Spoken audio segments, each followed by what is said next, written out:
The Tronsmart Spunky Beats offer a very compelling package at a very low price point, and today we have the long-term review, what my thoughts and opinions are on this pair of budget true wireless headphones.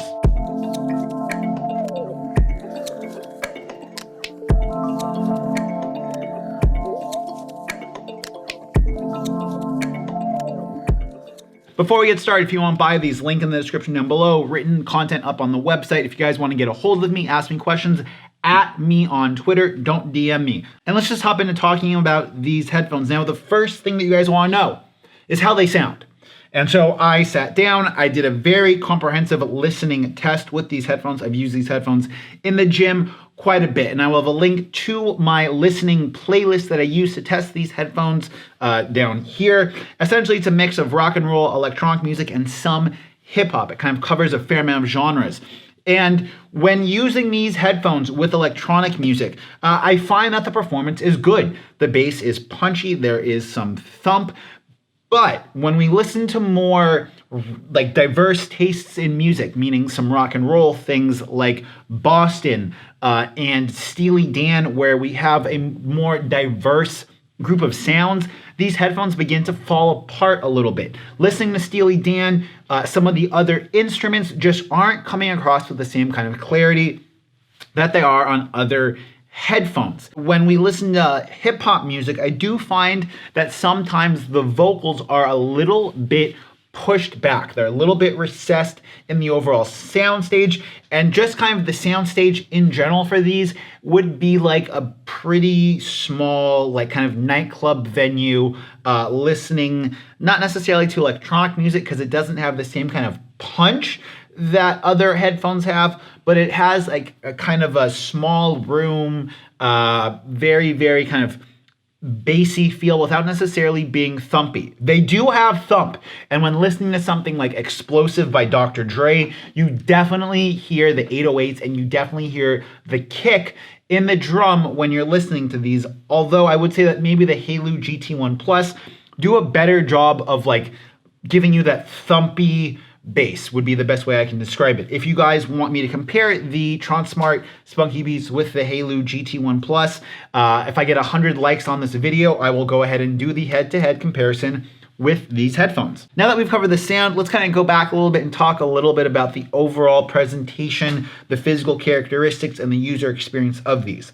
The case of these headphones, I think, is a step up from other headphones at this price range. The fact that it uses USB Type-C and then has the included USB cable is a nice and added feature. It is worth noting that this cable feels like it's going to break any day, and unless you're using like a USB battery pack, if you just have like something plugged into the wall, the cable isn't the most convenient thing. That said, when traveling, I usually have a USB Type-C cable, so this isn't that big of a convenience. The same way that the included cable on the Halo GT2, videos about that linked up here, is more convenient because like I never carry a micro USB cable because very few of my things use micro USB. The case itself has indicator lights, which is nice. Again, other headphones in this price range don't have indicator lights. The case gets you decent battery life. I'll link to it up here. One problem I have noticed with the case and kind of with this in general is that if I'm riding my motorcycle and I have these headphones on me, they will connect to my phone. Because if I shake the headphones, you'll see that they become temporarily disconnected with the case, then my phone pairs with them, and even right now, even though it is inserted into the headphone, it's still like connecting to my phone. So yeah, they're cheap headphones. The next thing I want to note about the headphones is like the actual earbuds themselves. Now these are touch control headphones, and these things are small. They are noticeably smaller than like the next smallest pair of headphones I have with touch controls, being the Halo GT1 Plus, and the actual control usage of these headphones is not the most convenient. After resetting them, link to the reset video up here, the touch controls did get better, but I still find them fiddly to use. And because of the size and how like flush into my ears they fit, the side mounted controls just aren't ergonomic, and I actually have found quite a few times that when using these or sweating at the gym, yeah, see now the headphones are charging.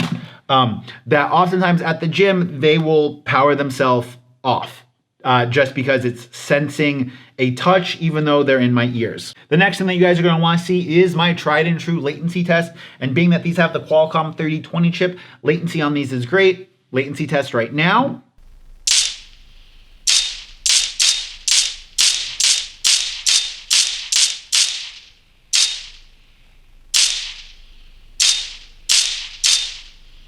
So it's definitely worth noting that if you're looking for a pair of PUBG-centric headphones, these headphones do a great job because of the Qualcomm 3020 chip. Any aptX Qualcomm 3020 headphones will perform similarly. Now for the microphone test, although these do feature CVC 8.0, the actual direction of the microphone is like sitting in your ear. So the microphone quality of these headphones is nothing special, and we'll do a mic test for you guys right now. So now we are outside. This is a pretty quiet street kind of overall. We are talking on the Tronsmart Spunky beats. Now how do I sound?